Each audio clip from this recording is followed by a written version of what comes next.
So I feel like doing something different. I feel like documenting my initial thoughts while I was watching the film I'm watching. This is Texas. This is Texas Chainsaw Massacre. Yet another movie that is a sequel to the original, or a purported sequel to the original. They've done this a few times. I've gone into this in great anticipation. A lot of people have been saying Texas Chainsaw Massacre 2022 is going the route of Halloween 2018, where the sequel to an original film is going with the original title. And going down along with the trend with one of the original actresses from the original film taking a starring kick-ass badass lead. David Gordon Green and co took that a page out of Don Cascarelli's book in his approach to his Phantasm series. The later half sequel sees the return of Reggie as like a older and more hardened hero angle than he was initially. Yeah, it was just a thought that popped into my head and I wanted to share it. So far the aesthetic is still very Michael Bay, but the thing was I like those Michael Bay produced ones. Except Texas Chainsaw 3D 2013. And the most disheartening thing about that was Tobe Hooper was 110% behind it, but I think it was more cash flow.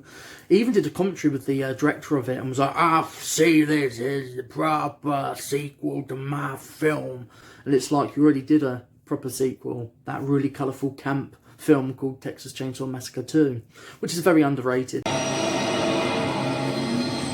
This movie seems to be going for various different tones. I like that they're taking the piss out of PC culture and youth and this certain generation, Generation Z, X, Y, Z. I don't know what generation, but it's making fun of it. But so far, it's bad, terribly acted, not well written, not well paced. Just can't.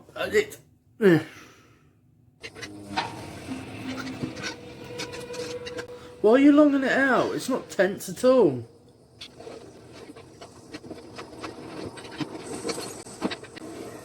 Go on, cut her head off. I'll drag you out. I've taken shits that are far more intense than this.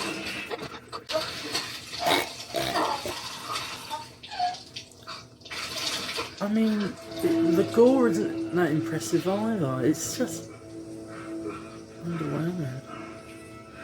Also, I don't think this is the original Texas Chainsaw Massacre Leatherface. Holy fuck! They got Terrence Stamp to appear in this movie in drag? Now, tickle me impressed. Oh no, it's not Terrence Stamp. Oh, sorry. The funny thing about these films is, and that they don't tell you, is these motherfucking madmen, serial killers, butchers, they like arts and crafts. They're only trying to express, man. All this stalking around and creeping around and putting yourself in more precarious positions. Run, motherfucker, run!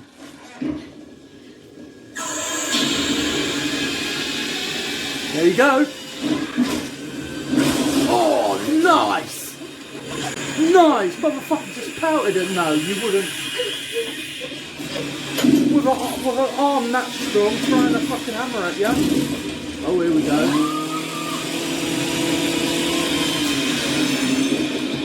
What I'm getting from this film is, don't hate the gun, love the gun. Gun is your friend. Yeah. Love the gun! Love the gun!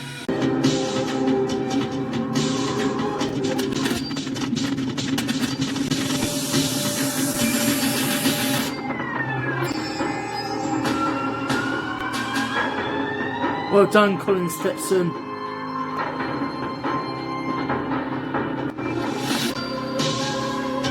This is the best part of the film, to be honest. Fide Alvarez and his producing partner, they like their title sequences.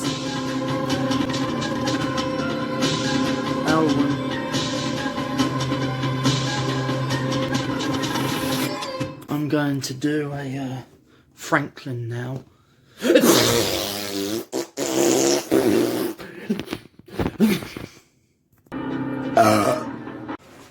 I'm not even going to try and attempt to review this. I'm just going to say flat out statements. The longest hour and 15 minutes of my life. 81 minutes, because that's what the official length of it is. Awful, a travesty, worst Texas Chainsaw Massacre film ever.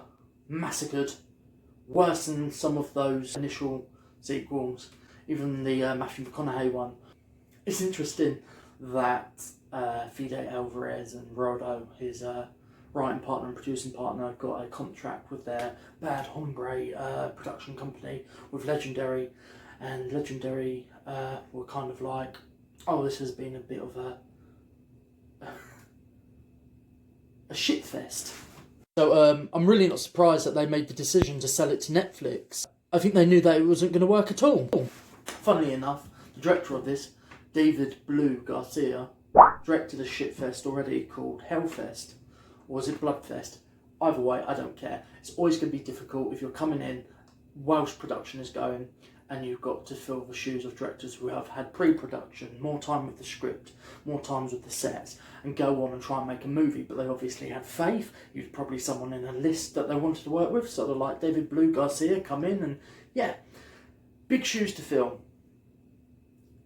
Even if you're filling the shoes of two unknown Irish directors, Andy and Ryan Toohill, not Hill as in Stiletto Hills, or Hill like Down Dog, Toohill. They pulled out because of creative differences. I think this could have been a much better self-aware movie than that's there. I don't know, I can't state. Maybe it was just bad from the genesis. Fede Alvarez and Rodo, be ashamed because you've written a dire script. Poor Alwyn returning, as she's probably one of the only remaining original cast members alive. Everyone going, yeah, they're going the route of Laurie Strode. They're giving substance to Jamie Lee Curtis's Laurie Strode. This woman just appears, starts firing off shots, screaming, say my name, say my name. No one wants to be around you. Leatherface, I'm gonna hurt you so you don't cut people up. Are you insane? Say my name, say my name. Fuck. That was awful, awful, awful. I'm not gonna rate it. I'm gonna give it a Franklin. So, yeah. Fuck! That was awful.